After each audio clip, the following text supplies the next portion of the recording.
So మరి వెళ్ళిపోతాం వెళ్ళలేము అన్నది ప్రాబ్లం కావాలండి, కానీ అసలు పెళ్ళే వద్దు అనేది ప్రాబ్లం అవ్వాలంటారా? ఫర్ ఎగ్జాంపుల్ డివోర్స్ లాస్ ని ఇంకా పెళ్ళే వద్దు కావాలి అనేది పాయింట్ కాదు. You need to be aware.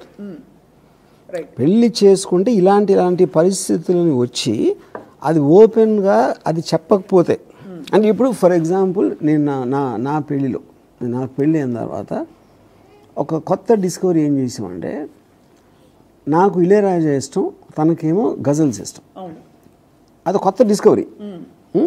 Okay, అది యాక్చువల్గా తన ఇంట్లో గజల్స్, నేను ఇంట్లో ఇళయరాజా, మేము ఇద్దరం కలిసి వినాలన్నప్పుడే వస్తుంది ప్రాబ్లం. ఇద్దరం కలిసి ఎందుకు అంటున్నాం, పెళ్ళి అయింది కాబట్టి ఒక ఇంట్లో ఉన్నాం కాబట్టి. అది చిన్న ఇల్లు, ఒక చిన్న టేప్ రికార్డర్ ఉంది అక్కడ. ఇప్పుడు తను అది నేను ఇది అది కుదరదు. ఓకే, అప్పుడు దానికి సొల్యూషన్ నేను ఏం చేశాను, ఒక వాక్మ్యాన్లో వెళ్ళి రోడ్డు మీద ఫుట్పాత్ మీద కూర్చుని నేను అది కూడా షీ వోంట్ లైక్ ఇట్. ఎందుకంటే నా టేస్ట్కి నువ్వు రావాలి అని ఫీల్ అవుతారంటున్నా ఎవరైనా. ఇద్దరు ఉన్నప్పుడు మనందరికీ కూడా ప్రతి మనిషికి ఒక ఈగో కానీ ఒక మీకు you're protecting your belief system. మీరు దెబ్బలాట అనేది ఎప్పుడు వస్తుంది, నేను బిలీవ్ చేసేదానికి మీరు అగ్రీ అవ్వకపోతేనే దెబ్బలాట వస్తుంది. You're defending your belief system, that is what fine conflict is about. అప్పుడేంటి, నా కోసం నీ టేస్ట్ మార్చుకోవాలి అని డైరెక్ట్గా లైన్ చెప్పాల్సిన అవసరం లేదు. ఒక చిన్న మొహం చిట్లు ఇచ్చి మళ్ళీ మొదలెట్టడా అలాంటి ఒక ఎక్స్ప్రెషన్ వచ్చినా కూడా that is amounting to disconnect. మీరు ఓకే చిట్లించింది మొహం పాపం, what she must be going through something అని అనుకుని మీరు ఇళయరాజా హ్యాపీగా వింటూ కంటిన్యూ అవడం బెటరా? నాకు నో ప్రాబ్లం. ఇది చెప్పాను కదా, నేను రోడ్ మీదకి వెళ్ళిపోయాను కదా, నాకేమి ప్రాబ్లం లేదు. బట్ ఎందుకు నేను వేరే వాళ్ళ ఎమోషన్స్ని పట్టించుకోను. So I'm not talking about me. నేను ఎప్పుడు అంతే, పెళ్ళి అయినా కాకపోయినా whatever it is. Yeah, నేను I'm making a general comment on the institution of marriage. Yeah, so the institution you are saying because ఇప్పుడు పర్టిక్యులర్ పర్సన్ ఇప్పుడు అంటే ఇందాక అతను చెప్పాడు కదా మన స్లీప్ డివోర్స్ ఇది అని, నేను ఇంకో కొత్త డివోర్స్ అంటే డివోర్స్ అంటే ఏంటి, విడిపోవటం. వాళ్ళు ఎమోషనల్గా డిస్కనెక్ట్ అయ్యారు, that is a match, or physically emotionally whatever way. You know ఇప్పుడు నాకు తెలిసిన మా రిలేటివ్స్లో ఒక ఆవిడ, షీ వాజ్ ఎక్స్ట్రీమ్లీ అంటే హస్బెండ్ విపరీతంగా మిస్ట్రీట్ చేసాడు, కొట్టి తిట్టి ఏదో అని ఒక స్లేవ్ లాగా బానిసలాగా చూశారు. ఆల్మోస్ట్ వాళ్ళ మ్యారేజ్ 40 years అయిపోయింది. ఫస్ట్ టైం ఈ రోజున నేను ఆవిడని హ్యాపీగా చూస్తాను. First time super happy she's. ఎందుకంటే ఆయన పోయాడు. యా, అంటే ఇప్పుడు ఆయన బతుకున్నంత వరకు బయటికి వెళ్ళే వీలు లేక జైల్లో బతికారు. ఆయన పోగానే షీ బికేమ్ ఫ్రీ. ఆ ఫ్రీడమ్ ఎప్పుడు ఫేస్లో రిఫ్లెక్ట్ అవుతుంది. యా, సో ఇప్పుడు పోవచ్చు ఎవరో, ఇంకోళ్ళు ఎవరో ఐ మీన్ వెళ్ళిపోవచ్చు, లేకపోతే డివోర్స్ అవ్వచ్చు.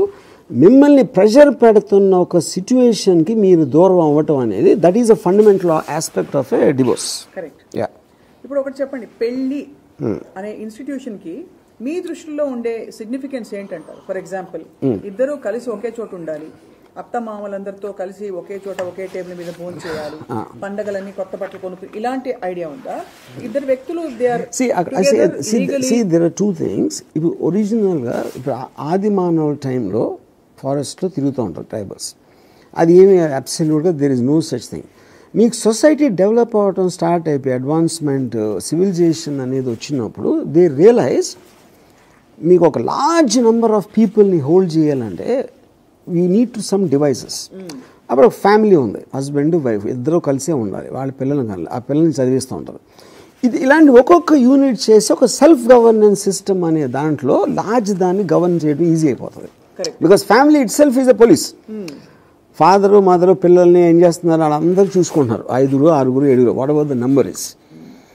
అప్పుడు గవర్నమెంట్కి చాలా పని తక్కువైపోతుంది. దాంట్లో ఎప్పుడు ఎవరికి ఇష్టం వచ్చినట్టు ఆడ చేసుకుంటామంటే మీకు నంబర్ అదే ఉన్నాకైనా అన్ని మైండ్స్ని కంట్రోల్ చేసి గవర్నమెంట్ చేయటం అనేది కష్టం.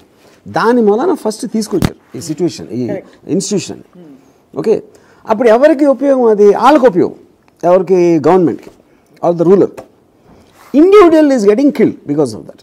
కానీ ఇండివిజువల్ కిల్ అవ్వకుండా ఏం చేస్తున్నారు, వాడికి పెళ్ళంటే 100 ఏళ్ల పంట, పెళ్ళి ఒక జీవితాంతం అని ఆ గిల్ట్ ఫీలింగ్ తెప్పించేస్తారు. ఈ మంచి అన్నీ చెప్పేసి అసలు పెళ్ళి ఉండకూడదు, చేసుకోకూడదు, లేకపోతే నేను డైవర్స్ చేసుకోవాలని గిల్ట్ ఫీలింగ్ తీసుకొచ్చేసి దానికి పెడితే బయట వాళ్ళు ఏమనుకుంటారు, నువ్వు ఇప్పుడు వెళ్ళిపోతే పిల్లలు ఏమవుతారు, నీ చెల్లెలు ఏమవుతుంది, ఇలాంటివి అన్నీ పెట్టేసి they will subject them to pressure. అప్పుడు ఏంటంటే ఇంకా నరకయాత్ర. అమ్మాయి కూడా నేను ఆడంటే ఒక అబ్బాయి అని అంటలేదు, ఇంకా వాళ్ళు ఇంక జీవితానికి ఎంత చాలు చావు చచ్చింది అని ఒక దాంట్లోకి వెళ్తారు, లేకపోతే నాలాంటి తెలియని ఉన్నది విడిపోతారు. యా అది. సో పెళ్ళంటే 100 ఏళ్ల పంట, ఆ పంట వాడు తీసేసి తంట అని మంట తంట. చాలా మంది ఇంకా సెంటిమెంట్స్ హర్ట్ అవుతాయి కాబట్టి నేను చెప్పట్లే, అనేక రకాల ప్రాసలు వాడారు. బట్ ఆ ఎక్స్పెక్టేషన్ లేకుండా just like roller coaster road లో వెళ్తున్నప్పుడు పైకి కిందకి వెళ్తాం ముందే తెలుసు, మనం డబ్బులు ఇచ్చి ఆ థ్రిల్ కోసం వెళ్తాం. అలాగే పెళ్లి ఇలాగే ఉంటుంది అని మెంటలీ ప్రిపేర్ అయిపోయి పెళ్లిలోకి వెళ్తే maybe it's easier. Is that possible? But అది అదే అన్న, first of all why do want to get married is the first point. Social acceptance అందరికీ తెలియాలి, ఫలానా ఎక్స్ ఫలానా వై పెళ్లి చేసుకున్నారు and that recognise them as a family లాగా. యూనో అది చుట్టాల కోసం, కలీగ్స్ కోసం, ఏళ్ల కోసం చేసుకునేది కానీ doesn't serve the purpose of both of them. ఇప్పుడు వాళ్ళకి నిజంగా ప్రేమ ఉంది, వాళ్ళిద్దరు ఉంటే ఏంటి point, why do we need this? Second point ఏంటంటే శాంక్టిటీ ఆఫ్ దాట్లో. ఇప్పుడు అంటే అది అప్పటి నుంచి వచ్చింది కాబట్టి ఆ ప్రాపర్టీయో లేకపోతే ఎవరి ఆస్తి ఏంటి దాంటి ఒకవేళ విడిపోయే సమస్య వస్తే ఈ కమిట్మెంట్ అనేది ఇచ్చాం కాబట్టి ఇలాంటిది అయితే సాల్వ్ చేయడానికి మీకు ఒక సర్టిఫికేట్ ఉండాలి, ఏదో something whatever recognition of that aspect. Most important societal evolution కి ప్రోజెనీ, పిల్లలు కనడానికి పెళ్లి కావాలి, అంతే కదా? అది మోస్ట్ ఇంపార్టెంట్ కదా actually if you see. Yeah correct, పిల్లలు కనడానికి. ఇప్పుడు బిగినింగ్ టైంలో just when they're in love or whatever ఆ పర్పస్ కోసం ఎంతమంది అంటే అది ఒక న్యాచురల్ ప్రాసెస్. పిల్లల్ని కంటం అనేది everybody does that, natural process అది. కానీ పిల్లల్ని కనాలి అనేది ప్రైమరీ ఇంపార్టెన్స్ పెట్టుకుని ఎంతమంది పెళ్లి చేసుకుంటారు అనేది నాకు I'm not sure about that. ఎందుకంటే నేనైతే అలా ఎప్పుడు ఆలోచించలేదు, but I don't remember anybody telling me that. అది ఎలాగో పెళ్ళి అయింది కాబట్టి పిల్లలు పుడతారు ఒక పర్టికులర్ టైంలో, అదేదో ఒక న్యాచురల్ ప్రాసెస్లో అయిపోతుంది. కానీ అదే పర్పస్ కోసం చేసుకుంటారా అనేది నేను అట్లీస్ట్ ఆ ఏజ్లో ఐఎమ్ సెయింగ్